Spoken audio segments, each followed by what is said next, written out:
You're live.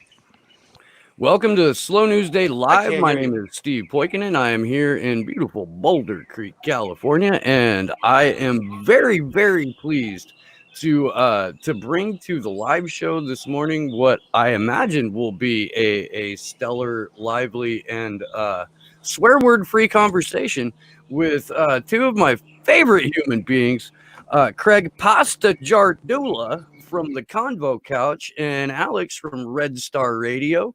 I've spoken to both of these guys individually, but never at the same time. Although I would imagine that there won't be like multiple conversations going on at once, but you never fucking know. Um, we're gonna find out. How the hell are you guys? All right. Doing good over here in the land of the land that gave birth to America, Steve. We gave you all of our worst ideas, and you managed to make them worse. You gave us identity politics? Yeah, You're the fuckers? Jesus yeah, Christ. that's us. We invented that. It's what Protestantism was, if it originally. Is that we've taken it to a next level here in the States, my friend. That's fair. That's fair. But you know, if we're gonna open on identity politics, I do want to because Combo Couch has gone pretty deep in the paint on this. The sort of like, I don't know if it's a manufactured feud or if it's a legit feud, but it's going to tie into something that I want to talk about today anyway, and that is the squad politicians and progressive politicians ganging up on one Tulsi Gabbard, who ordinarily would win identity politics bingo, because she dared to mention Project Veritas out loud once. Do you want to weigh in on that, there, Craigers? Oh, I got a lot to say. Have we started yet? Or We're going, buddy. We're live. live? We're right the fuck into it. There's no music. There's no introduction. There's no guys going like this. Oh man, You can't hear it. It happens. It happens on the channel, but it doesn't hear. We actually had an all-female Kiss cover band playing Johnny Cash tunes. It was fantastic. That is so friggin' awesome. Kiss and Johnny Cash together. We had music during the timer, but like YouTube kept dinging us for it, even though we had it licensed. So we just cut it out. Yeah. We get dinged for anything, just like you guys. So I'm sorry. My friend over there, his name? Alex. Hello, Alex. Pleasure to meet you. Steve, thank you so much. Yeah, I mean, you want to talk about identity politics, bingo, and stuff. You'd think that Tulsi would win that, but she never has. And, you know, she's gotten comments out there like, you know, we've seen Tulsi Gabbard's sort of a woman of color, you know, kind of mentality. We heard that out here. I mean, I'm in LA. I get to hear it all. But, yeah, I mean, it's kind of a disgrace and it's kind of disgusting. It's where we're at. I mean, it's almost like the pill that the neo-progressives have swallowed, from the establishment has really taken place right now, to the fact that they're just going to ignore that they've been cheated in these primaries in 2016 and 2020. And in fact, this time we don't have WikiLeaks to show us even more proof that we had in 2016. And the fact that a lot of those same people, who went after Tulsi Gabbard, are the same people who are lips are sealed when it comes to Julian Assange right now. They won't even speak his name. So that clan they're doing what they're out to do. It's just a shame that they are pulling a group of these, what I call neo-progressives, who are kind of like all about Medicare for all about a Green New Deal, all want to end racism and all that good stuff. But when it comes to actual policy, when it comes to our civil liberties, when it comes to our elections, you know, when it comes to Assange and it comes to Tulsi, they're just against them. And it's like they don't even have a clue of what's going on when it comes to the policy. So the big disappointment when it comes to Tulsi was not the fact that they were just bashing on Tulsi again. It's the actual substance and the subject she was talking about. Ballot harvesting is bad. And now these neo-progressives are standing up for the same things, the same practices that got rid of their boy Bernie. And it's quite disturbing. Wow. At the same time, doing the work of the national security state and the surveillance state by advocating for more social media censorship, for giving Mark Zuckerberg and the Atlantic Council more control over what is and isn't speech. It's a totalitarian shift that, like, I'm sure we all saw coming, but when you I don't know, when you flex like that on a voting population or a population of your base that only reacts to whatever dog whistles you throw out there, they're going to be like, oh yeah, maybe complete censorship is a really good idea because AOC wouldn't steer me wrong. Yeah. Alex Jones bad. Alex Jones bad. Right. And if Alex Jones is bad, then that means that everybody who's ever discussed anything that remotely relates to a topic that Alex Jones has covered is also bad, because we can't distinguish for our own what is good and bad. That's why we need you, AOC, to tell us what to do. Alex, what do you got on that? I had a favorite one recently where Bernie Sanders' old press secretary, I think Brianna Joy Gray, said that all the black voters who voted for Biden weren't people of color, because people of color was something different. And which just to me like summed up the absurd level of which this was reaching, which is that it's not just a descriptor of skin color or ancestry or ethnicity anymore. It's becomes narrowed down further and further and further to a virtuous in-group who all vote the right way and do the right thing. And if you don't do that, then you're excluded, and then you're a deplorable who can be cancelled. And it's utterly bizarre, but it's a way of internalizing basically Democratic Party discipline and a way of internalizing the willing defeat of Sanders. The fact that he was prepared to not just be cheated twice, but roll over twice. So now these the squadists are proving their loyalty to the Democratic Party machine by lashing out at everybody who's not. You're breaking up a little bit there. Damn it, Kevin. Can you hear me now? Yeah, I just threw my phone like 8 feet that way on accident. Can you hear me now? Yeah, go ahead. You're on a roll, baby. Yeah, it includes Tulsi Gabbard because she didn't, to my knowledge, she hasn't played the game of identity politics, even though she could, much more effectively than several of the other people in the Democratic Party. And also the fact that she doesn't want to, it seems to me, didn't want to go down the road of like Democratic Party in partisanship either, which is vital for the Democratic Party keeping control over its member. You have to establish a fiction that Republicans are not just our opponents, but are a fundamentally different evil that if you even breathe next to them, you'll catch it somehow. And to suggest anything outside of bitter partisanship, you're somehow going over to the other side and becoming one of them. So I'm not surprised that they've ended up on this way. And as for the censorship thing, I mean, this was all set up in if my recollection is correct, by as soon as 2016 loss happened for Hillary Clinton, and as soon as they invented Russiagate and the idea that it was Putin's trolls combined with domestic deplorables and sort of online racists that was behind Trump's coming to power. So we have to shut down social media and only have like a high priest caste can have access to it. So High Priestess AOC will decide what you can see and what you can't see in collaboration with Mark Zuckerberg from Twitter and the Google guys. But this is all a response to 2016, and the fact that all of these so-called progressives have just jumped on board this pro-censorship, the DNC partisan train is just proof that their project is doomed. It's not going to. It's doomed. Well, it's not doomed for them. They're going to make a lot of money out of this, but it's doomed if you actually actually changing anything, because it's completely swallowed now by the machine. Yeah. And whatever else Tulsi Gabbard is, you can't accuse her of being completely swallowed by the machine. In fact, the machine tried to chew her up and spit her out.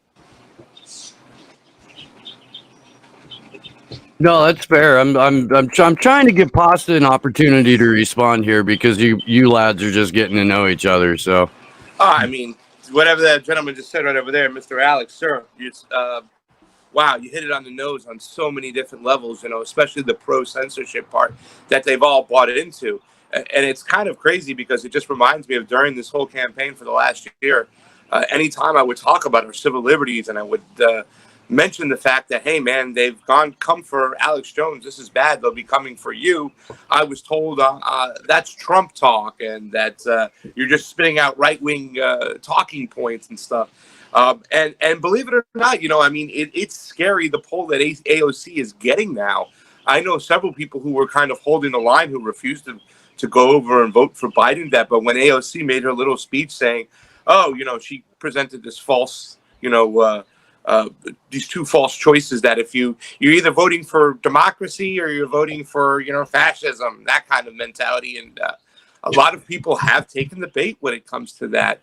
But, you know, I mean, it's almost fascinating, too, the fact that we're sitting here, we're talking about another candidate, just very similar to Hillary Clinton in Joe Biden, that if you look at them policy for policy and you go down the list, just like, you know, Trump did the other night, you can actually attack them from the left. From Donald Trump's point of view. We talked about this whole thing with criminal justice this last week. You know, Donald Trump went after Biden about the 1994 crime bill. You know, you can't escape that. And that was probably one of the most racist pieces of legislation out there that really punished minorities and people of color out there, especially when it came to crack versus cocaine, excuse me. And then, you know, Donald Trump is sitting here with the First Step Act. You know, we played a video of Van Jones the day it came out, and Van Jones just praising it and stuff. So how do you really even buy into the fact that you sit there and saying that if you don't vote for Biden, you're being a racist when you're standing behind racist policies? And also, too, I have to just echo what Alex said, and I know you're there too, Steve, when it comes to the civil liberties and situations and stuff. I mean, my God. You know, you're putting up a guy who was one of the co-authors of the Patriot Act, for crying out loud. He wrote the original Omnibus Counterterrorism Act of 1995 that was the blueprint and the baby for the Patriot Act, to the point to where when it was I guess reanimated, they didn't have to add much. All they had to do was run through the list of new alphabet agencies that they were creating, slap those on there, hand them to a complicit and compliant Congress, and they went, yeah, okay, sounds good. Yeah. Yeah. The security state coming to a town near you and stuff. But, you know, like, I do hope, I'm not sure right now, you know, Alex's last statement to say that their plan has failed. Not the money part, but the fact that how they're going to come out electorally this next election right now. People aren't paying attention to our elections. As you know, the combo couch are the one area that we really get in there. Like, we are to election integrity to what you guys are for Assange. That's really, I mean, we're called the combo couch. But when it comes to elections, we dig deep. We talk to everybody. And I still don't know that if they have enough weapons in the chamber to somehow pull out this general election. Now, fixing a primary is a lot easier than fixing a general. But I'm still nervous right now to say that they got enough bullets in the chamber when it comes to possibly fixing this general election. If they can't fix it, I don't think they have a chance. I really don't. I think most of the majority of people have caught on to their bad script and are not going to play it anymore. I mean, telling somebody to vote out racism, vote out fascism, to vote for a segregationist who said he didn't want his kids living in a racial jungle. And that's speaking directly to those neo-progressives on their particular platform and ideology. I don't know. I hope their game does run out and we do see a change. I would rather sweat 4 years of Trump than 8 years of Biden. I'm not going to vote for either one of them, but I would rather sweat that than the other. So Todd Southern, and if he's watching, man, big shout out to Todd. He said in a group DM I'm in on Twitter this morning that it's not who votes that counts, it's who counts the votes. Todd's repeating my tweet. That's you? Well done. I stole it from somebody else. It's you stole it from somebody. So now it's like Mr. Bojangles. It's the Mr. Bojangles of talking points. The quote is, the power doesn't lie with those who cast the vote.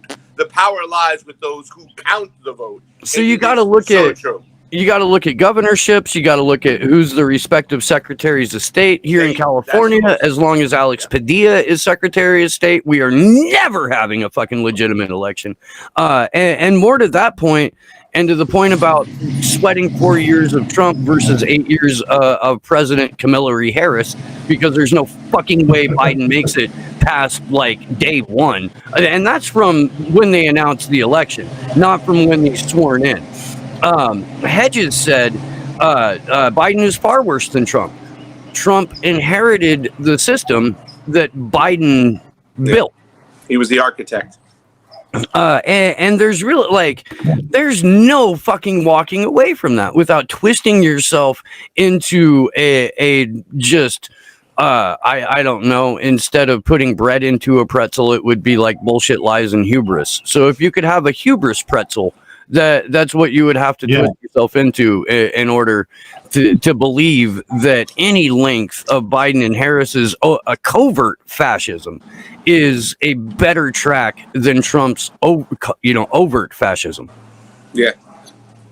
Well, I mean, the baffling thing from my perspective is that if you're going to call Trump a fascist, and I don't really think that he is any more than any other U.S. politician, there's like all the bad shit that Trump has done, all the violations of civil liberties, all of the aggressive foreign adventures like bombing Syria in response to the faked chemical weapons attacks. Of course, the attempt to extradite Julian Assange. So Biden's done all of that for much longer, and he's much better at getting those things done, or was before his brain turned to spray on cheese, than Trump is going to be. So I mean, Biden began his career, if I've got this right, as a Southern segregationist, as a guy who was actually working to keep the schools in his state still segregated.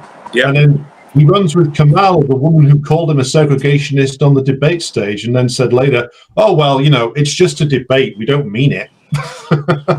Yeah, I know. And so it's no wonder a lot of these progressives are twisting themselves into knots and lashing out at people, because they know that it's bullshit. That what they're trying to sell the American population a gigantic shit sandwich with a side order of dementia. And that's not something most people are going to want to eat. So they have to amp up the threat from Trump. So they have to tell you that the Proud Boys are going to start an insurrection in Oregon or something, and that Putin's going to land troops in Alaska, or that Gavin McGinnis is going to storm the White House and form the Vice News whites only state, or something like that. String bean penis at everyone. Alex, please include China somehow, because we need to include China in that. Right. And also, Xi Jinping is going to seize the entire West Coast. There you go. But in a sort of gigantic man in the high castle style nightmare scenario. But I think that the only people who are going to fall for that are the people who are bamboozled by this progressive magic show anyway. I can't see. Obviously I'm not there, but I can't see many people who have already decided that they can't stand either candidate going along with this kind of whipped up hysteria. I mean, you have to be bought in already to go along with it. Well, here's the thing, man. In 2016, 88% of the people that voted for Bernie Sanders in the primary wound up voting for Hillary Clinton. Of the 12% that didn't vote for Clinton, half of them voted for Trump. This time around, maybe it'll drop to 70 or 75% of those Bernie supporters, but people who are conditioned to believe that voting in a rigged system inside a duopoly is a realistic avenue to sustainable change are going to do that. Yeah. And until we can And I don't know how much more fucking proof they need that it's not, you know, but until you can get people to sort of unplug from that imaginary reality, we're going to see repeats of this.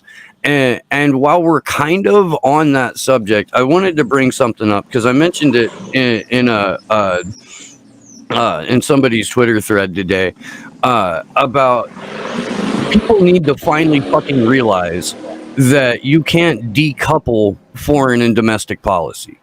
You can't. There's no way to do it, especially not if all the money is coming from the exact same source. It's one hand washing the other.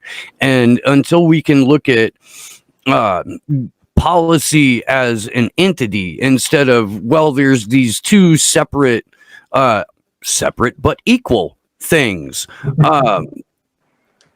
we're well fucked and far from home. Yeah. Did you want to go on that one first, Alex? Since I went first. Yeah. From my experience, well, because I've been in the world of labor unions and sort of leftism in Britain for the last decade, really. What I see when I see like DSA types in America trying to push this line of like, well, it doesn't matter that we, support a new Cold War against China, or it doesn't matter that we want to whip up tension with the Russians, or it doesn't matter that we want to, stage a land invasion of Iran or something.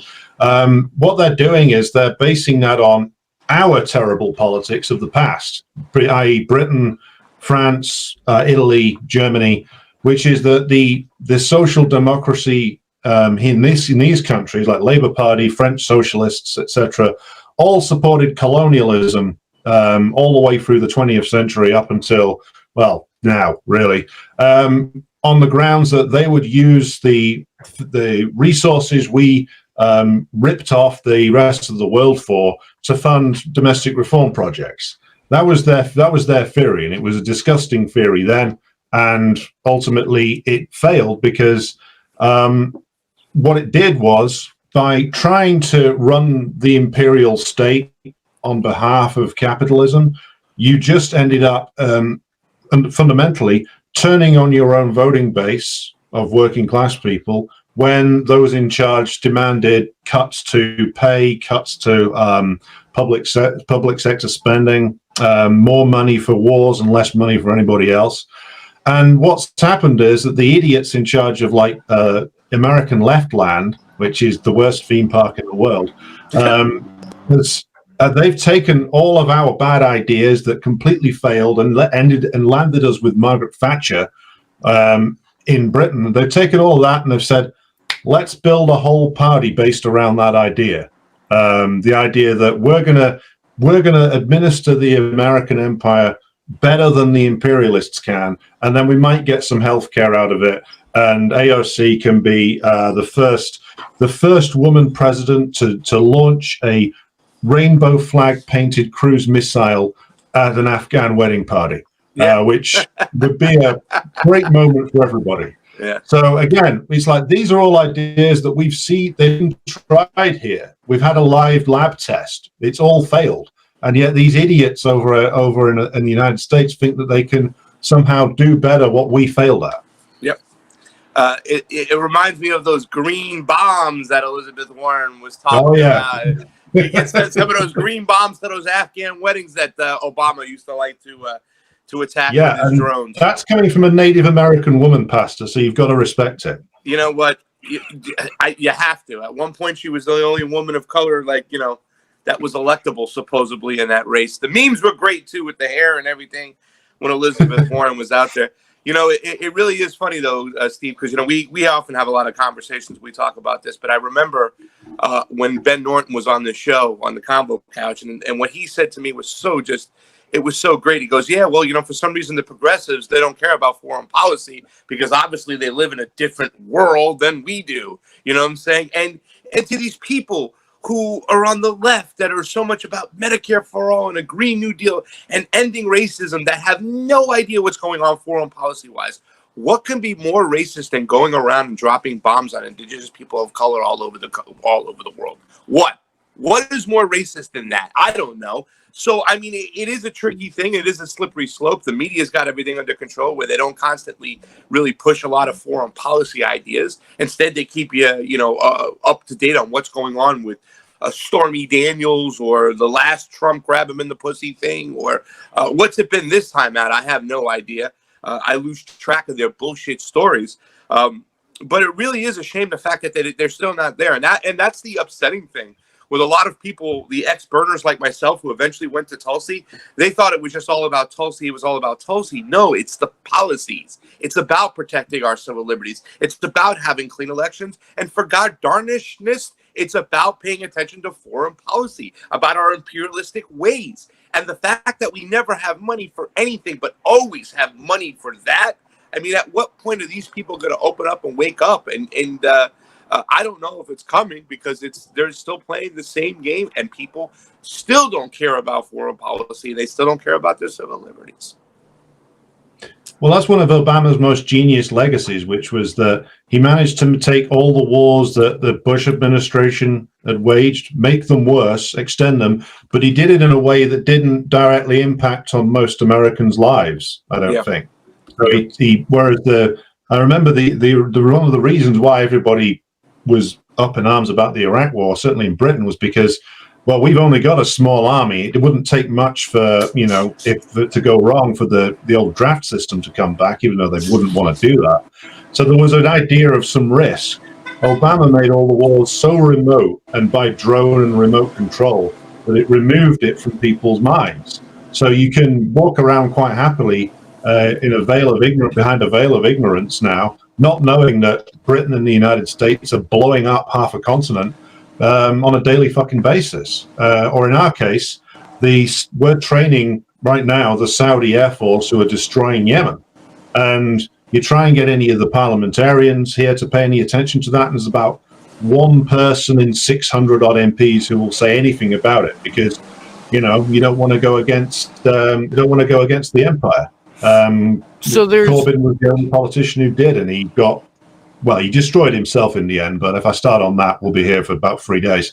There's a little bit that happened before we made warfare a remote controlled video game. And I've talked about this on a couple of the Assange vigils, just because there was an opportunity to, and a light bulb went off in my head, and I was like, holy fuck, I could squeeze this in here real quick. But as soon as the Vietnam War rolled to a close, there was a collective decision by the, I guess, by the Luciferian pedophiles in the CIA that actually run the fucking country, and their little puppets in the media, that they would never show the human cost of war ever again, that we would never see or never hear about civilian casualties, that we would never see or be exposed to what happens to U.S. troops who go overseas and either get, wounded, killed, or come back with a head full of PTSD. To the point to when CNN launched and the first Gulf War launched, all we saw were missiles dropping on buildings that we were told belonged to the bad guys. Or even further in the second Gulf War, all we would see were embedded report, talking about how great and necessary the job that the U.S. and their allies in this coalition of the willing were doing. So because we've turned our entire concept of what the military is into both a video game and a halftime show, people have no fucking idea of what war actually looks like. And it's certainly not what a civilian casualty looks like. And when you try to tell these people drones are 90 to 98% ineffective in terms of hitting their intentional target, okay, for example, there's a guy who lives down the street from me who helped create and do the original code for drone guidance systems in the late 90s. He worked for Lockheed Martin. He was screaming at me that I was a liar when I told him about the drone strike rate, and that, in terms of identified target, collateral murder. And then he went and looked it up. And he eventually had his son-in-law apologize on his behalf, but could never actually bring himself to be like, okay, this thing I helped create doesn't work the way that we were told it works. I'm sorry I was screaming at you. Nothing says manning up like getting your son-in-law to do your apologizing for you. Well, I mean, look at all the good work Jared Kushner's been able to do as a result of that. That's true. That's true. Yeah, Trump can employ him to apologize for all manner of things or make them worse. Yeah. You know, the whole the drone thing situation too as well. I mean, that was you know, I don't know if you guys remember, but during that first Gulf War, I think a channel got in trouble for showing body bags coming off the planes. You know what I'm saying, when Bush was still in office. And like you said, you know, Steve, they made it a point to make sure they kept that out of the public's eye. And I think it's like something around 40,000 people, civilians die every year from American drones. I don't know what it is over there, Alex, in Great Britain, how many you got, but that's a hell of a lot more people. You know what I'm saying? That's a lot more people that are killed by the cops in the streets every day. You know, I always say that it's drones and poverty which kill the most people. And we have to end those two things. We have to end poverty. We have to end our vicious imperialists and our warlike mentality. And only until then, and we take those two things on, you know, for starting with our freedom of speech, starting and taking away the keys to the kingdom, these people on YouTube who suppress us or who you know, use their algorithms to make sure that we're not involved and our voice isn't heard. You know, it's almost disgusting now that if you watch a Action for Assange video, after it won't be part of another independent group. It will be a video from MSNBC or CNN. Or, you know, they've killed us and killed the algorithms. But all we can do is sit there and point these things out left and right. Because yeah, I mean, Obama's tactic was let's bring the troops home. Hey, we're bringing the troops home. We're bringing the troops home. But then we amped it up like a video game, like you said, and now our drones are just going around and killing people. And unfortunately, they're killing civilians. Well, it's what made, to my mind, it's what made Obama even creepier than like George W. Bush, because like George W. Bush is like the obvious villain. He looks like a clown, behaves like a clownish sort of war criminal all the time, especially when he's stood next to old Dick Cheney. But Obama is the smooth face of imperial war crimes. I mean, he and you can tell how much of an absolute sociopath that guy is by just when he used to joke about his kill lists and 2 words, predator drones. And yet, you know, you run all the way through, and that's just his foreign policy. You know, went up and lied to people in Flint about that water, and and yet all the way through the Democratic primary, almost none of them would deal with the fact that, you know, this 8-year-long Democratic presidency ended up in Trump and why. And they wouldn't touch Saint Barack's legacy at all. Yeah. They had Obama do this thing on Jimmy Fallon's show where he would slow jam the news. They put a sitting president on stage at a television show to like joke about the fact that he was royally fucking over every single American as well as a vast majority of the planet. And because it was done like kitschy and sort of Hollywoody and shit like that, people were like, oh yeah, I'll buy that. Yeah, oh no, what a cool president. Yeah, no, I have a family member that I would sign up to be droned by someone that fucking hip, for sure. Yeah. I can't understand why the progressives are mad at people who refuse to vote for Joe Biden to get out of Donald Trump when they should really be mad at who?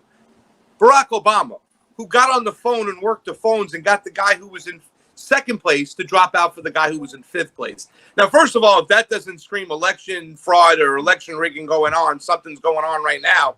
You know what I'm saying?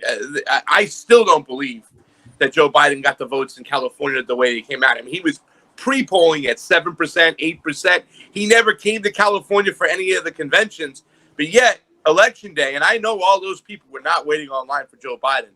I know that for a friggin' fact. We went everywhere and stuff like that, and the lines were ridiculous.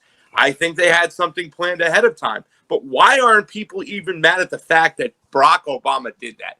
He got on the phone, got Pete Buttigieg to jump out, got Amy Klobuchar to drop out, to get the guy in 5th place and elevate him above. I mean, at what point do the neo-progressives say, hey, no more, we're not playing this game, and we're making a stand? F you, F Barack Obama, F Joe Biden, and F the party. Well, if you speak ill of Black Jesus, you're racist. Yeah, well, I was told that I was a racist in 2008 because I didn't vote for Barack Obama, and when I explained that I in fact voted for Cynthia McKinney, they thought she was like a white Irish school teacher from New England or something like that, and had no fucking idea whatsoever who Cynthia McKinney was, and so I was still voting based on racism because I voted for McKinney. Yeah. Well, it's very. I always thought that it was very useful for Obama to be able to portray all his opponents as just sort of Yahoo racists. I mean, you do any digging into that guy, and the fact that his entire family worked for the CIA or CIA front organizations. And that's a shady character under anybody's metrics, and yet the questions about his background were buried by Donald Trump running around for years saying he was a secret Kenyan Muslim, which, given the fact that Trump was deliberately promoted by Clintons, given the fact that Trump himself has a long established relationship with deep state actors, it does start me wondering, like, well, why did that start? And also, why did Obama appear to sort of bear no grudge at all against Trump for it? I mean, he did some snidey remarks at Trump at the press dinner, but Trump, to my mind, performed a very useful service in which he made all of the opposition, all of the legitimate questions about who this guy was and where he came from, and turned them all into a sort of a racist clown show. Whereas you don't need to dig too far to find the fact that Obama's father was brought over to Hawaii by CIA program. Obama's stepfather was trained by the CIA before going back to Indonesia and joining in the military. All right, you guys got to check your privilege over here. Okay? Get out of here right now. Okay, you're telling Alex Jones conspiracies. It's I got a picture up here, Alex, in my house. It's the big sleep. And really, to tell you the truth, you start talking about all these things, they tell you you're getting Alex Jones-like mentality and stuff. But more and more stuff comes to fruition with this shit. Even hearing General Flynn's lawyer talking about Anthony Weiner's laptop, we have people kind of spewing these narratives of what's really going on behind the scenes. And that's the thing. When we were doing that deep diving and looking at looking at Barack Obama, Donald Trump did do a service to everybody, and everybody was like, "That's racist. That's racist. That's racist." So that rhetoric has been up there for a while. I'm sorry to cut you off, but it is kind of amazing that they have played this card to a T, and it really has worked for the establishment by using identity politics to keep everybody dumb and stupid and in the clouds. Sorry, continue. Yeah, I mean, I have checked my privilege, and it turned out that the Irish side of my family is relatively unprivileged, but the Scottish side consists of old imperialist bandits. So I don't know. I could strive for Irish POC status, but I really don't think I'm going to get away with it. So therefore, I immediately resign and could have voted for the wokest of the woke, Joe Biden, because there's nothing better than a man who was best friends with Strom Thurmond to save black people in America. I know, right? I know. I really do want someone to look at me the way that Joe Biden looked at Strom Thurmond. I really I'll know that I have found true love at that point. Yeah. I want to jump tracks here real quick. The other day, Alex, you put out a tweet that it just made me fall in love with you all over again, buddy. It really did. And I'm going to pull it up right now. Yeah, but you're still not looking at me like Joe Strong, Steve. So I'm not buying it. Come on, Boykin, you can do better than that. Convince the man. Dude, flowers are on the way, and here in California, we have a very, very broad definition of what flowers are. Exactly. So, at any rate, this is how alternative media replicates the structures of the major capitalist media networks, because the people who make up far too much of it are chasing money and reputations that only those in power can give them. That, sir, is just fucking spot on. And I wanted to flesh this out a little bit. Could you put that back up one more time? That's beautiful. Certainly, yeah. I think people need to really, Steve, excuse me, Alex, I'm in love with you too. I'm sending you different flowers. You'll get them. Brilliant. Just make sure that Gavin Newsom doesn't handle them first. That man looks diseased. That's Nancy Pelosi's nephew over there. You can't. It is. It's fucking crazy. A lot of people don't know that they're family, and it makes so much sense when like you finally realize that. You're like, oh, it really is a fucking disgusting episode of The Tudors or whatever that show was with the fucking really weird Pope. The Borgias, yeah. The Borgias, that's right, man. Boy, was that a fucked up series. This is such a great thing, because everybody makes fun of this kind of quote. We say it all the time. I've seen Jimmy Dore say, "Hey man, nobody's offered me a contract yet," and people are like, how's the Convo Couch doing? It's like, we're waiting for MSNBC and CNN to give us that call so we can switch momentum. But yeah, I mean, this is just great. And I mean, case in point is Mehdi Hassan. Yep. Oh yeah, my old friend. He just got that contract, baby. Bling bling. He is Britain's worst export since James Corden. So on behalf of a shamed nation, I apologize for him. For both of them, really. I want to highlight a couple of things though, because if you look at the career arc of Mehdi Hassan, he actually did start out supporting WikiLeaks, and he actually did take these kind of more like left wing or post partisan or I hate to use the fucking word at this point anymore because it's goddamn meaningless, but like a more progressive track, and went hard right. Starting around 2016. And that's also when he first started appearing in The Intercept. And The Intercept basically is a proving ground for people who want more establishment careers. Thoughts, gentlemen?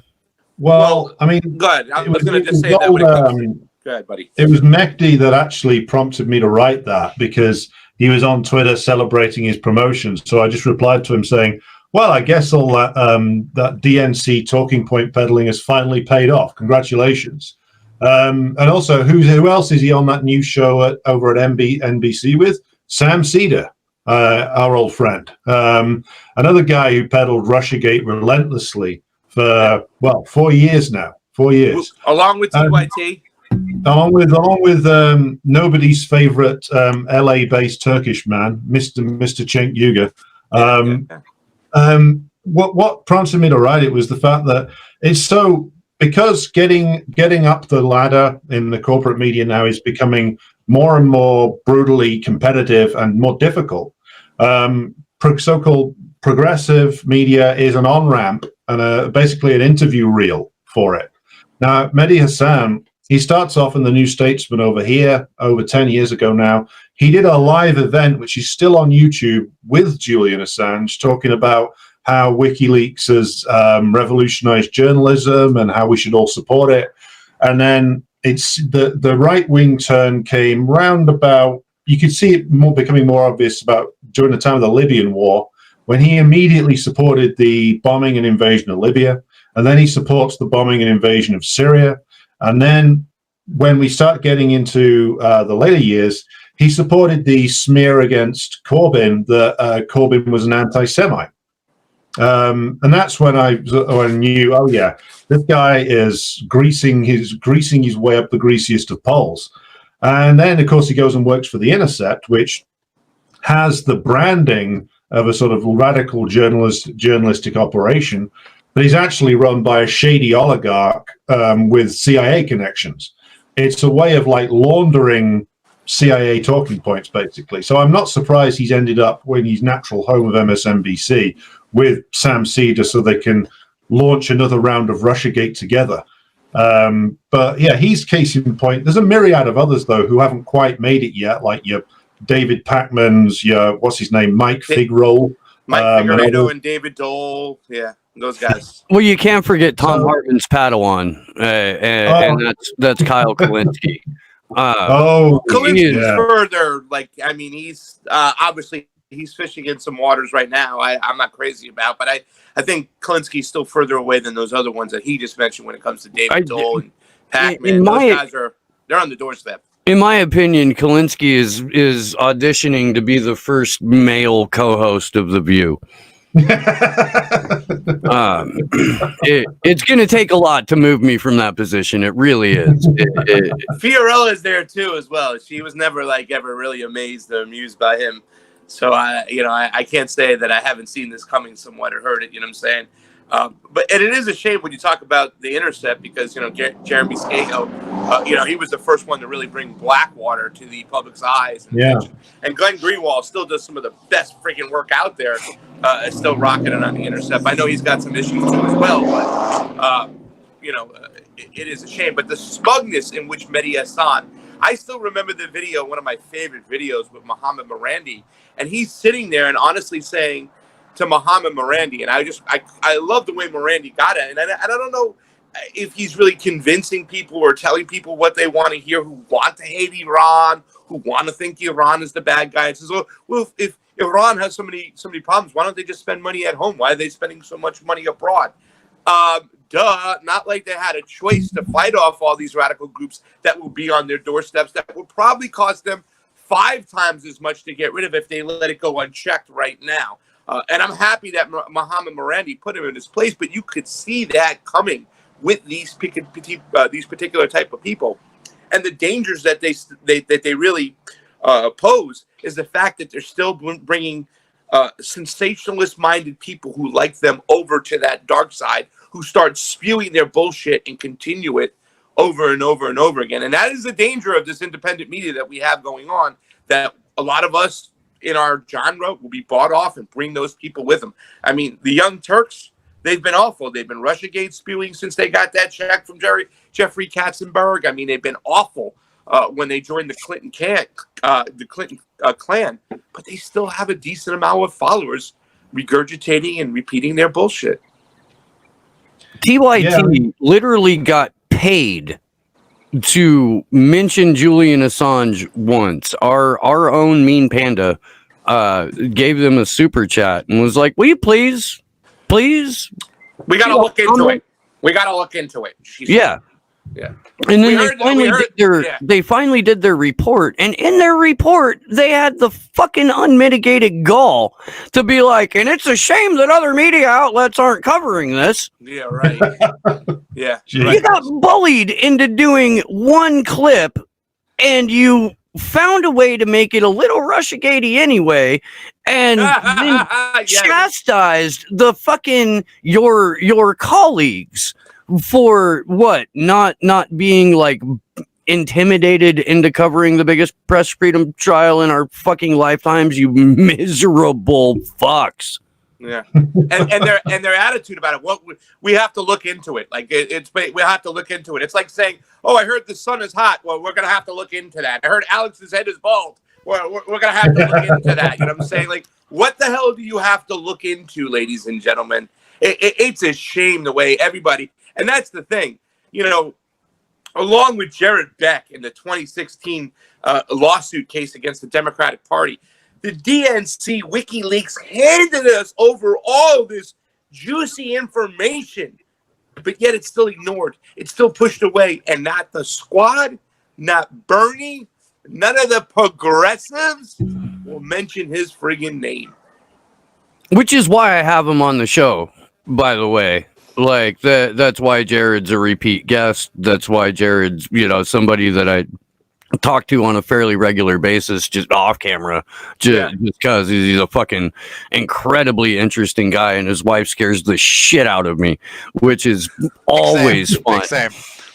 But wasn't that the moment really? If we're looking for a moment where where progressives should have planted their flag down and said no more, it's right there when the Democratic Party, and this is why I've never talked to Jared. I can't wait to talk to him. But I love him because he got the DNC lawyers to admit, hey, man, we don't have to give you a real Democratic primary. We can go into the back room filled with cigar smoke and pick whoever we want. And they were never accountable for their actions. So what makes these people think things have changed? What makes these people think things have changed? And I can tell you, as being an election integrity activist, they haven't changed for the better. They've gotten worse. Well, if Sanders had his moment, it was right after that WikiLeaks release in 2016, when it was around that time when it was revealed just how deep the rot was inside the Democratic Party. And he could have, rather than going to that convention and basically rolling over and dying, if he'd have walked out and said, "No, fuck this, we're going independent, and the nation deserves a better choice than these two crooks." Yeah. That would have been your political revolution. Yeah. And Jill Stein had offered his spot up for him at that time. He still had the option. Jill Stein was like, "I'll step aside, you run, I'll be your vice, let's go." I don't even know that she demanded to be the vice. She offered up his platform at that time to say, let's go. And both Chris Hedges and Dr. Cornel West said it plain and simple. Bernie missed his opportunity in history to do what is right. Sorry, Alex. No, we had the same thing here. Corbyn had a similar opportunity after they first tried to overthrow him. Could have done the necessary and democratized the party. Could have actually made an appeal to all the people, all the working class people who'd been dumped on by the Labour Party for decades and had wandered away. But no, he chose to consolidate the power around himself, using and the sort of the woke neo-progressives in the Labour Party. Rather than appealing to ordinary British people, he chose to defend some of the worst people out there. And because what they have in common is, even though these guys are out on the left of the mainstream, their entire careers and livelihoods and interests are bound up with the Democratic Party and the Labour Party. And in the end, neither of them had the courage, the balls to actually break themselves away from the deals that they'd made over many, many years. And it goes for Corbyn as much as Sanders. It was. I mean, I was there campaigning in 2017 when we came that close to winning. If we hadn't been sabotaged, and Sanders too. It's like and people's refusal to get their head around it is annoying. But the fact is that a lot of trust was placed in these guys, and they completely abused it. And then you find out, well, Sanders has been doing the same trick for 30 years. He said NAFTA is the ultimate evil, but vote for Bill Clinton because, Bob Dole's bad. Yeah. How? Bill Clinton stood for all the same things that Bob Dole did, but with added pedophilia. Ooh. That's the whole thing that's funny. We have all these criticisms. And by the way, my cousin Vinny, I don't know if you've ever seen it, but there's a part we talk about Jeremy Corbyn and Bernie Sanders. Identical is what the lawyer says. Identical. It's almost the same exact thing. We saw it like a meteor moving in slow motion coming to Earth, what Jeremy Corbyn did, and the weakness that he looked about. The weakness. Jeremy Corbyn just looked like such a pushover. Same thing with Bernie Sanders with these debates with Joe Biden. It's almost the identical thing that happened. It happened again. And it really is a shame. And we haven't even touched all these criticisms of Joe Biden. We don't even get to the pedophilia part because there's such a list of laundry shit there.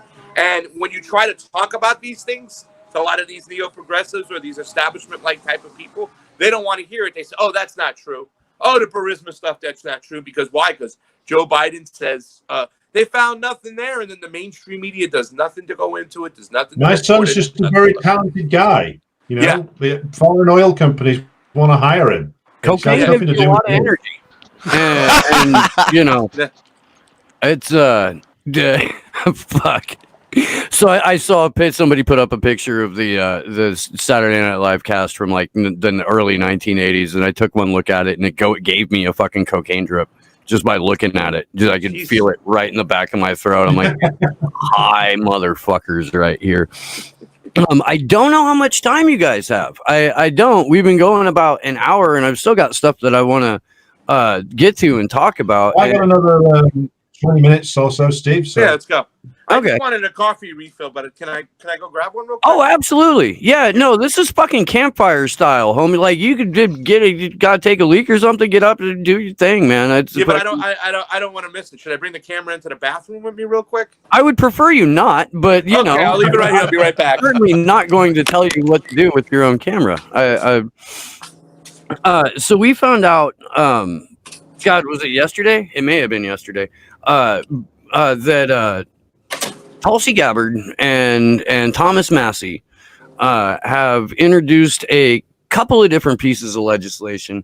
One trying to make sure to codify into U.S. law that the Espionage Act is not used as a political weapon or a way to silence whistleblowers and journalists. The other, House Resolution 1175, is the very first piece of legislation of its kind to demand that the charges against Julian Assange be dropped. I was through someone who follows the show on Twitter. His name is Daniel, I believe, not Daniel DeCeater, who's had wonderful Action for Assange member, but a different Daniel. Sent it over to me. I finally found the actual text of the bill, and we're gonna take a little look at it here because it's short, it's incredibly declarative, and holy shit, does more of this need to happen. So here is the full text of the resolution, expressing the sense of the House of Representatives that news gathering activities are protected under the First Amendment and that the United States should drop all charges against and attempts to extradite Julian Assange. Whereas the freedom of news organizations to acquire and publish information is protected under the First Amendment of the Constitution, whereas in 2010, WikiLeaks disclosed a cache of hundreds of thousands of Department of State cables, Guantanamo Bay detainee assessments, and U.S. military reports related to the Afghan and Iraq wars, whereas the disclosure of United States military documents exposed war crimes against civilians in the Middle East, whereas in 2013, the DOJ declined to pursue charges against Julian Assange for publishing classified documents due to what justice officials described as a New York Times problem, which would cause the prosecution of other news organizations and journalists who have published classified material. Whereas human rights and press freedom organizations sent a letter to Eric Holder urging him to close all criminal investigations into WikiLeaks and Assange due to concerns that actions against WikiLeaks undermine the commitment of the U.S. government to freedom of speech. Whereas the London Met arrested Julian for outstanding warrants, including a provisional warrant at the request of the U.S. government. And then going through the charges, let's get to the good shit. Whereas the successful prosecution of Julian Assange under the Espionage Act would allow the federal government to indict any news organization or journalist for publishing classified information, which occurs on a regular basis. And whereas the successful prosecution of Assange under the Espionage Act would have a profoundly detrimental impact on news gathering and freedom of the press, now therefore be it resolved that it is the sense of the House of Representatives that news gathering activities, including the publication of leaked classified information, are protected under the First Amendment. Freedom of the press is a vital function of a free society in which government is accountable to the people, and the federal government should drop all charges under the Espionage Act against Julian Assange. Thoughts, y'all? Well, it's better than anything that's come out here, which is absolutely nothing. And also the fact that there's only two of them who've actually done this says an awful lot about just how rancid your Congress is. Almost I as saw where rancid Matt as that. Getz co-signed got on board too, but so there's like three now. Who's it? Massey, Paul, and Gabbard, or It's Matt Getz so far. Gates? Yeah, from Florida. Gates, yeah. But those are the four people who are pretty much on top of this topic right here, right? I mean, Gabbard on the left, if you even want to say it's on the left, and then the three Republicans: Gates, Paul, and Massey. No, I mean. Well, isn't Massey as well the only guy who objected to the that stimulus package going through on a voice vote? Yeah, he's the one who he drove from Kentucky to Washington D.C. to force a quorum of sorts. They weren't going to even have a quorum, and you know what I'm saying. But they still got it to be a voice vote. Thomas Massey just wanted everybody to be transparent and show what was going on. So therefore, AOC did her little dramatics on the floor for 60 seconds.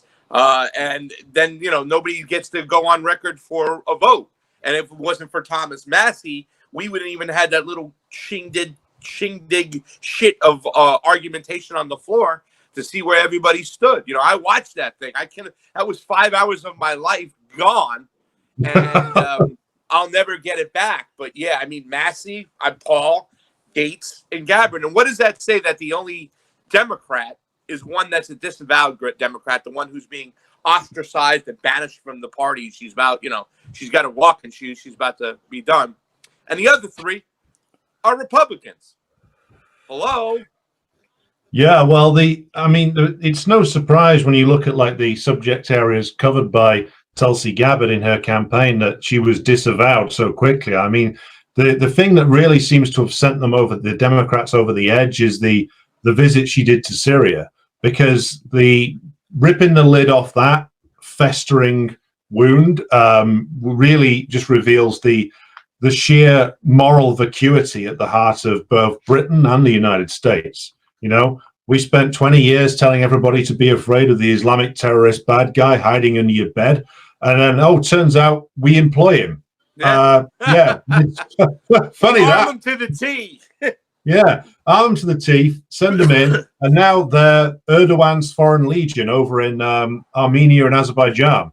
And her taking the lid off that seems to have really enraged, I think Max Blumenthal calls them the blob guys, the think tank goons, all these creatures that are sort of gathered around the Democratic Party now because they all don't like Trump, but they all still love killing people in foreign countries, and probably that in your country as well.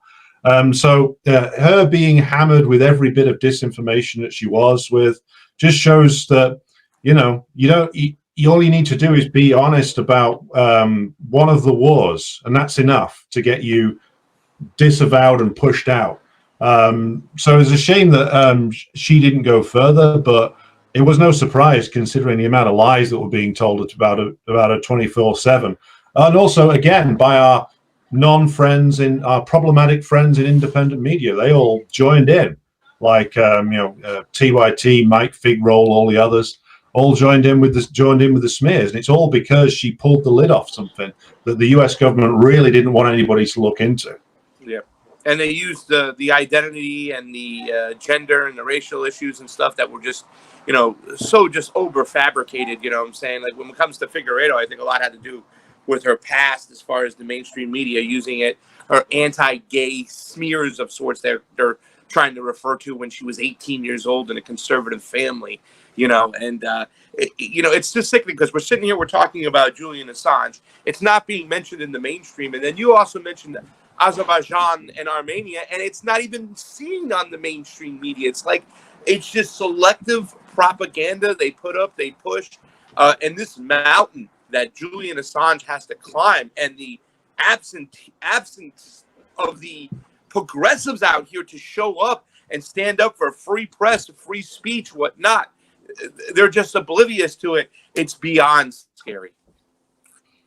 Yeah, and just to mention, the Azerbaijan thing is another case of there was a leak came out of the Rand Corporation saying that America and its allies should encourage conflict between Armenia and Azerbaijan as a means of overextending the Russians in that part of the world. So again, this is, and of course the Israelis are involved in running guns to Azerbaijan, and Erdogan sending in the Free Syrian Army. Am I muted? No, I'm not. It's like something like, it's a ridiculous number. Like 60% or more of Israeli weapons go to Azerbaijan. Yeah. But I mean, Russia's in on the game too. They're also, they provided weapons to Azerbaijan. Mainly they provide the weapons to Armenia. But the fact that people don't understand the domino effect that can happen here, when are they going to learn? When are they going to wake up? When are they going to understand what Turkey's all about? That's a NATO ally. You know what I'm saying? A guy who's trying to, and Erdogan who's trying to bring back the freaking Ottoman Empire, sending jihadists from Syria into Azerbaijan, into the Nagorno-Karabakh area. I mean, the Caucasus over there. It's disgusting. It's frightening. I can't believe people don't understand and can't see what's going on. Furthermore, it speaks in large. Instead of having a conversation about Julian Assange, about the case, about the trial, about what's going on, about freedom of speech, about Azerbaijan and whatnot, they're talking about Donald Trump possibly how he spread the COVID and how he's so awful for not wearing his mask. That's the conversation on Meet the Press. Well, yeah. I mean, as Dick Cheney once said, Meet the Press is a great place to make announcements. Yeah. And not much else. And the corporate media types, I can understand not wanting to go near any of this because they're ultimately half the guys who won their panels are ex deep state freaks like John Brennan in his extended fan club. Clapper. But the other big thing about when you link it back to Assange is just the fact that it was looking at it back in 2016. It was the publication of all those DNC secrets that really seemed to push the American deep state and DNC into absolute fury. I mean, they were already trying to get him beforehand, but it was that really shoved it over the edge, especially when it was followed up with them losing to Trump. This goes to show how deep the relationship is between the deep state and the Democratic Party. And look how many Democratic Party sitting Congress representatives and senators are all deep state characters, literally ex-employees of the CIA. I mean, that's who won a lot of the seats for the Democrats in 2018. And yet these are the good guys. Yeah, no, I know. I mean, we're trying to end the Afghan war over here. You got Rand Paul on the floor. This is on July 1st. And what happens, they go over to the House and you got Seth Moulton, who's supposed to be, a good guy on our side, bending the knee to Liz Cheney and all her wants and demands, and the war keeps going on. These are the guys who are supposed to be with us. This is the left. These are liberals. I mean, give me a break. It's why I divorced the left about at least 4 years ago now. It's as a concept in Britain, it's worthless because Keir Starmer's the leader of the left, head prosecutor of Britain and obvious, ally of the British intelligence services. That's the leader of the left. And I thought to myself, you know what? I don't want in on this anymore. I can, and that's why I liked what Steve said about post-partisanship, because on issues like Assange and several other things as well, you'll get more of a better conversation and action from people who used to regard themselves as being on the right than you will from this left, which is just dedicated to defending the worst aspects of like a sort of decaying liberalism. And we saw it here with the whole EU thing. They would rather hide behind the EU and run cover for it than actually honestly address the state of the country. And over there, they'd rather run cover for Joe Biden than actually do something. Yeah. So it's pathetic. And more and more people are going to wake up and say, well, both the choices presented to us, well, we don't want either of these anymore. Yeah. Well, how do you tell people that, Steve? I hate to take over your show, but I'm very interested from you and Alex because, before I got on the show with you, I'm sitting here having an argument with a friend of mine. It seems to be either these hardcore neo-progressives or when it comes to the everyday average people, it's the family members, the fathers that have young children that will just have the TDS to the nth degree that think that they're voting for Joe Biden and incrementalism, and they're actually doing a positive thing by voting against Donald Trump and voting for Joe Biden. I have you two gentlemen, what do you tell these people out here? what should their next move be? Because I keep on telling them, just vote third party. It's more important that the Democratic Party now get crushed like never before, so we can come out of this. People will either go to a third party in the Green Party once the Howie Hawkins, once he gets less than 1%. Maybe they'll go to the Libertarian Party. Maybe they'll go to the Movement for the People's Party. Maybe they'll just show the Democratic Party that no matter what, their tactics don't work. But what would you gentlemen suggest I tell my friends that have TDS what they should do? Well, 4 years of TDS is a hell of a ball of string to unravel, Pastor. It's. I would start with. I mean, you got to start with the basics. That look, everything Trump has done that people say is bad. Oh, kids in cages. Well, Obama built the cages. Yeah.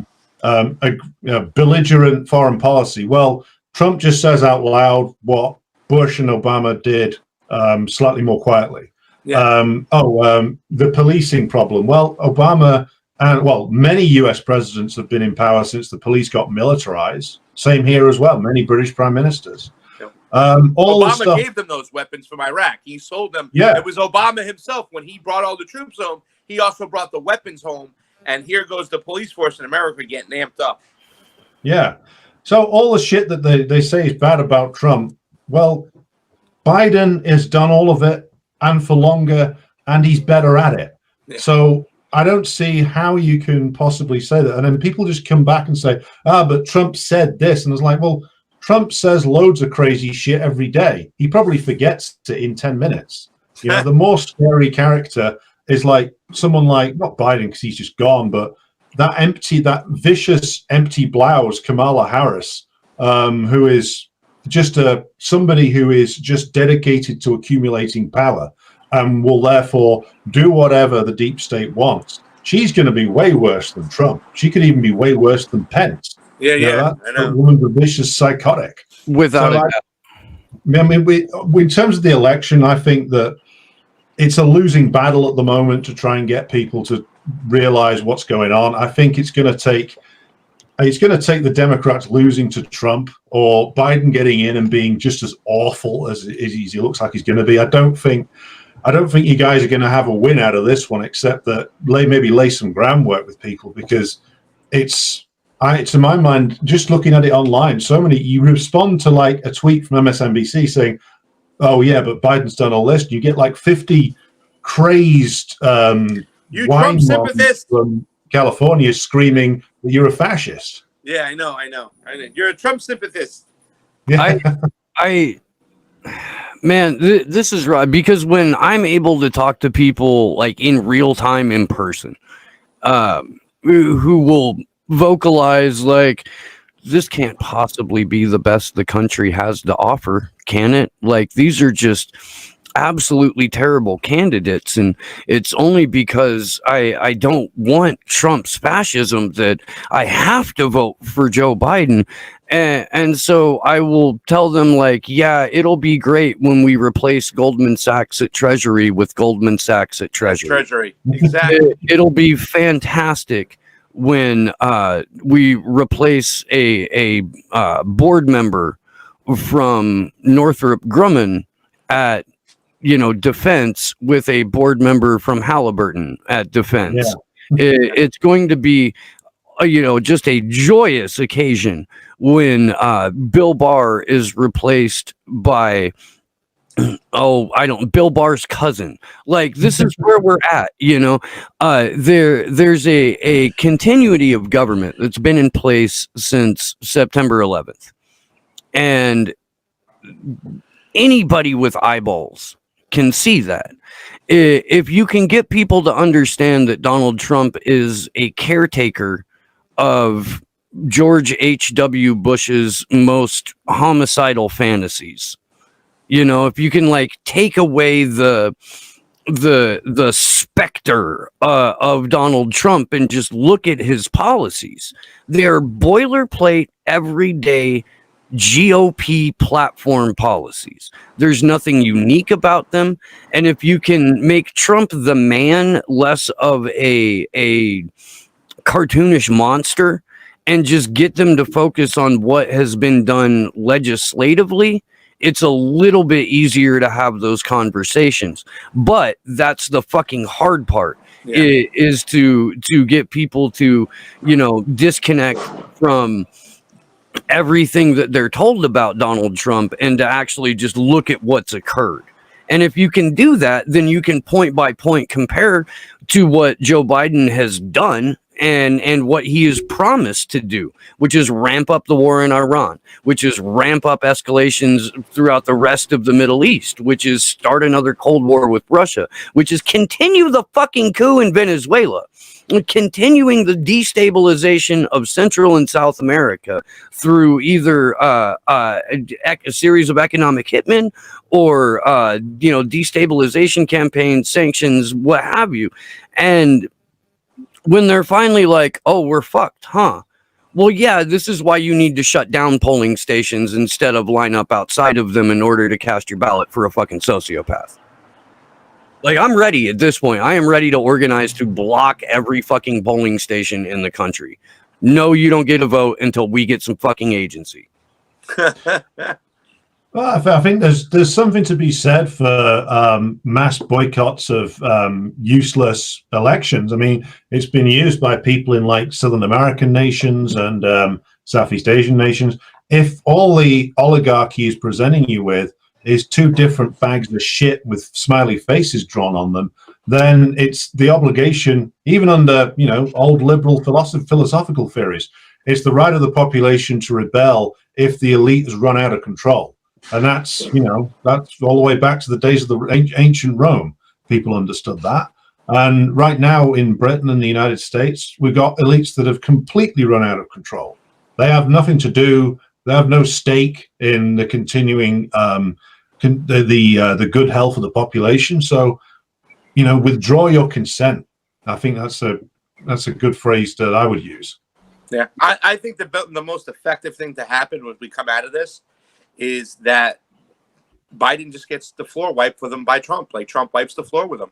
You know what I'm saying? And it's not by us voting for Trump, it's for us voting for somebody else. And I hope that the Green Party, too, with their little bullshit and theatrics, they get crushed with this guy, Howie Hawkins, out here, who's just 0-24. If you're going to lose if you're going to go 0-25, make sure number 25 is a big loss. So, they're making sure they got Howie Hawkins for that. But I think that's the only way is total devastation of the left of what it is, for the handcuffs to really come off and let a progressives kind of blossom. I don't think it will ever blossom inside the Democratic Party, but just what the Freedom Caucus did to the right, we were hoping that the squad would do to the left. They didn't do it. So now we need a serious blow up. We need a serious fracture. We really do need the Democratic Party to lose, get their ass just handed to them so people leave, they walk away, and something else can blossom out of it rather than the DNC, which is just tied to intelligence, tied to defense, tied to big pharma, tied to corporation, tied to death and destruction of the planet. And that's a great like moment to introduce WikiLeaks to people, because Robert Kennedy Jr. put out I'll pull it up here. There we go. Kennedy. Yeah, and I'm not like I'm a little hesitant to promote anyone with the last name Kennedy, but there was an article that came out over the last few days about what WikiLeaks has done in terms of exposing the harm that Big Pharma has caused over the years. And WikiLeaks is one of the original organizations to talk about this, but also to provide just solid documentation on it. Let's see, it's not in my mentions. At any rate, if I can find it, I'll throw it up. I think I sent it to an element. Okay. There's that, and there is the fact that WikiLeaks was responsible for disclosing the contents of the Trans-Pacific Partnership when nobody else was even aware of what was going on. This was a process that took place entirely in secret. And backdoors, yeah. And until WikiLeaks, nobody had a clue what was being, what was being discussed, what was being planned for our future with these tribunals that ceded 100% of American sovereignty to. And Steve, Biden was pro TPP, and He Trump still was is. Trump was anti TPP. And Hillary Sorry to pretended interrupt she was you. anti. I mean, this is the shit we're talking about. Sorry, Steve. I had to just make that point. No, I mean that's a solid point. And Biden has actually said that he wants to go back and like renegotiate the TPP and fire that up again. Jeremy Lafredo, I don't know this guy personally. He just started following me on Twitter. I'm going to reach out to him because I'd like to talk to him. But they go over. I believe this was in Cablegate. But U.S. efforts to overturn resistance to GMOs on behalf of Monsanto. Let's see, was that the fucking Trafigura, which was a huge early release by WikiLeaks that sent just international shockwaves throughout the environmental community. There's let's see, let's scroll down because I don't want to spend too much time on this. The fact that the Gates Foundation sees environmental activists as a threat. This came out in the Stratfor hacks. A straight up espionage operation on behalf of Pfizer, which is really no different than Pepsi organizing death squads to quell a union rebellion. Let's see. Another one from Cablegate where we are, when I say we, I mean the U.S. government. It was obviously not me, but you know what I'm saying. Where diplomats are trying to get dirt on other people so they can bully them on climate policy. And the fact that all of these international organizations, including NGOs, are in complete collusion with big pharma in the U.S. to push untested and possibly incredibly detrimental cures and vaccines. It's what WikiLeaks has been able to do is shed some light into the absolute darkest corners of the empire. And it is incumbent upon everyone, especially the people in the audience right now, because it's WikiLeaks' birthday, to give WikiLeaks a present by going immediately and like sharing some information that WikiLeaks did, which, by the way, could get you charged under the Espionage Act. Let's all violate the Espionage Act today. Well, being an Italian man, I'm going to talk about sausage. So it'll be a holiday. Sorry. I was going to say, Alex, since I'm an Italian man, I'm going to talk about how sausage is made by Hillary Clinton. Go right ahead, man. I didn't mean to step on your words. Alex, my bad. No, I was going to say the one of the big things out of the WikiLeaks releases and also the last few years is just the revelation of just how dirty the NGO complex is. Because and it includes some environmental NGOs as well, because they were propagandizing big time against Morales in Bolivia before the coup.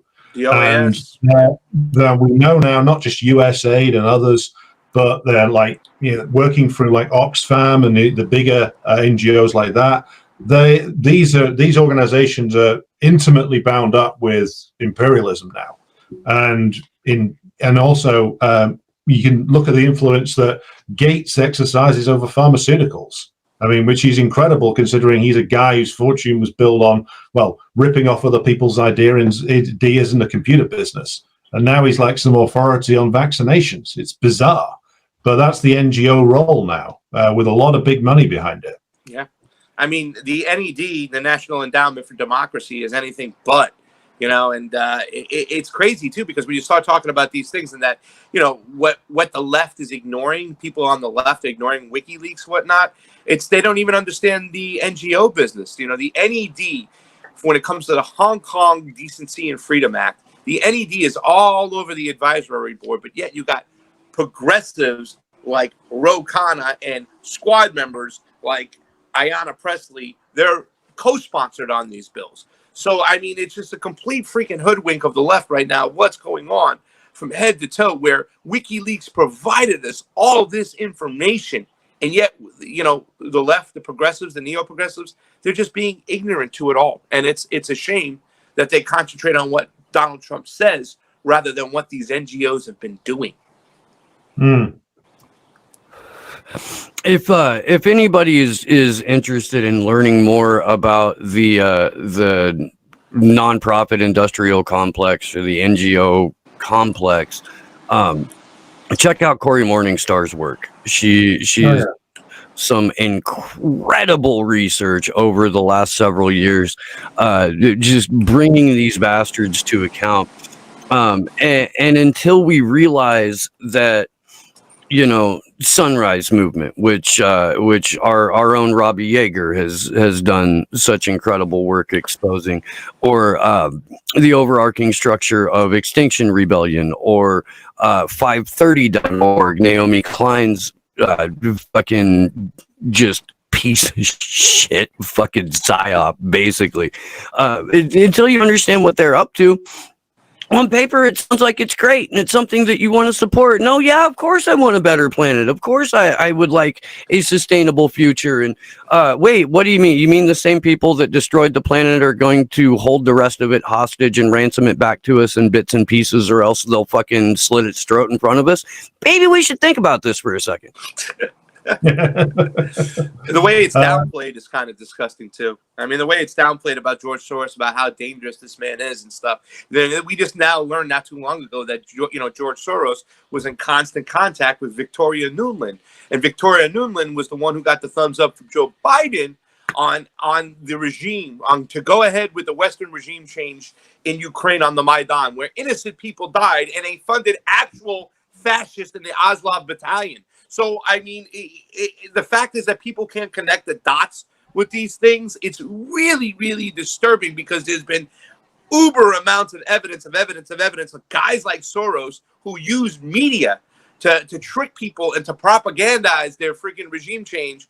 And yet the left is just oblivious to it. Sorry, Alex, go ahead. Oh, no, I was going to say, I got to log off now, guys. All right. Oh, wait, you can't go. The party's just getting started over here. But it's been great being on, and great to meet you in virtual person, Pastor. It's a pleasure, Alex. You got to come on our show too. And Alex, before you split, please let people know where they can find you. And Craig, I don't Pastor, if you got like another 10 minutes to hang out, we can. I got 10 minutes. Yeah. Okay. You can find me on @RedStarRadio on Twitter, and the link to the YouTube archives on there. And right now we're in the middle of doing a Marxist history of World War II, which is turning up all kinds of interesting villains, some of whom stay with us to almost this day.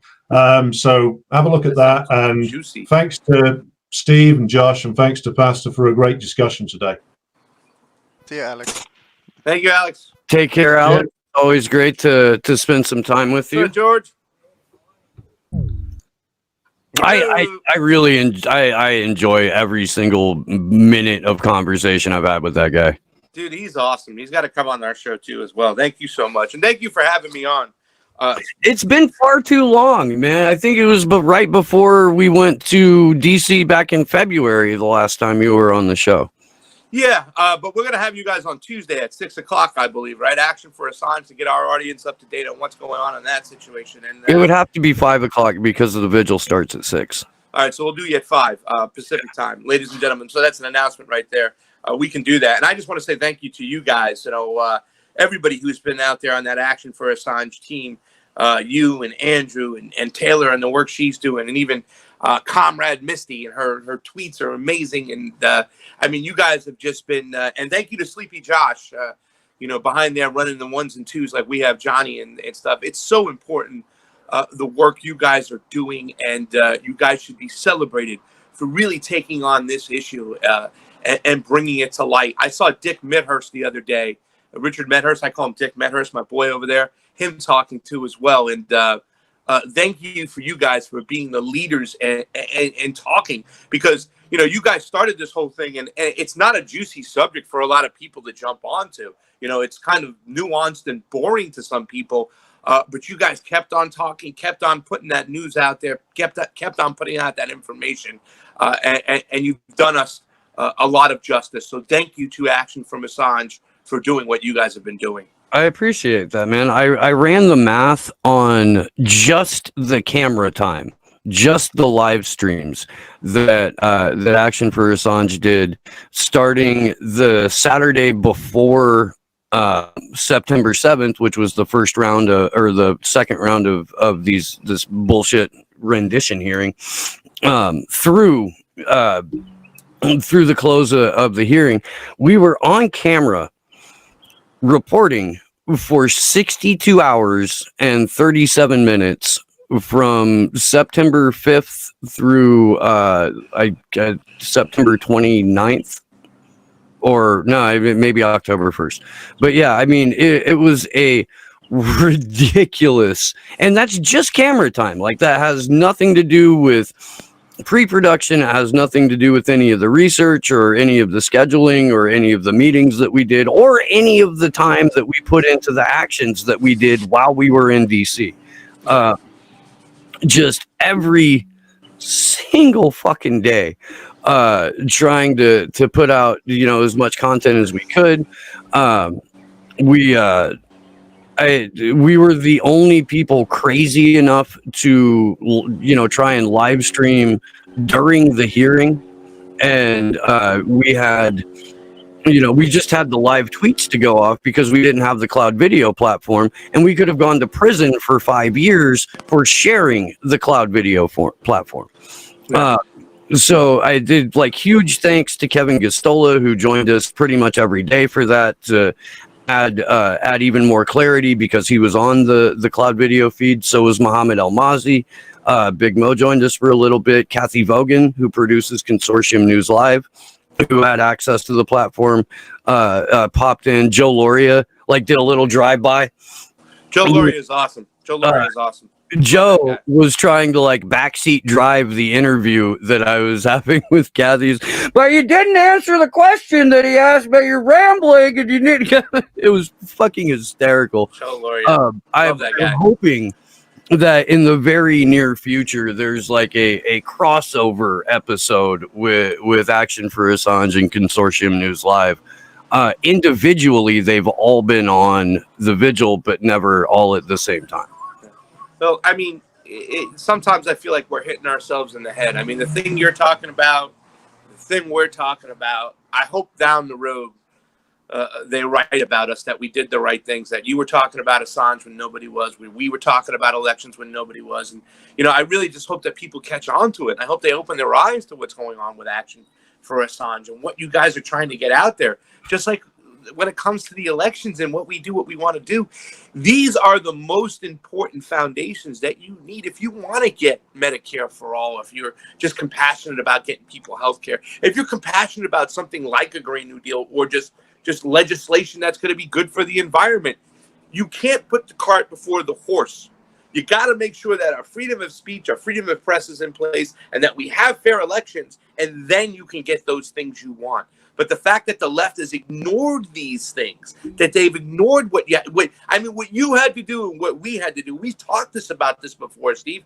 This is like a sense of duty that, hey, man, if nobody's going to bring this information to light, then we got to bring this information to light. And that's why we started our channels and what we're doing. I just hope that people catch on and wake up to these things, because it's so important. I couldn't agree with that more. Pasta, I want to thank you so much for taking time out of your Sunday to be with us on the show. It's all I love you, my brother. This is catharsis for me. I'm a fan of a singer-songwriter named Todd Snyder, and he's just I love that guy, and I encourage people to listen to him. But he does a live stream every Sunday morning about an hour before I go on. And last week he walks out into his music room where he shoots it from, and he goes, "This show is my protest against everything that dissatisfies me. And then he sits down and he picks up a guitar and he starts playing. And I'm like, well, shit. I know what that feels like. This is absolutely my own personal one-man protest for everything that dissatisfies me. And I'm overjoyed that I get to share this whole whatever the fuck this is with such conscious and wonderful people.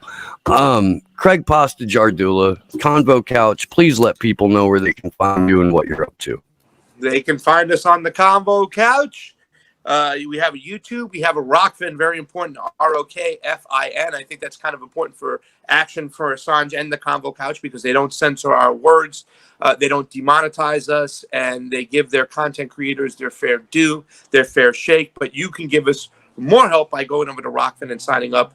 You can endorse Action for Assange for $9.99 a month, and you get all their premium content and everybody else's premium content, advertisement free across the board.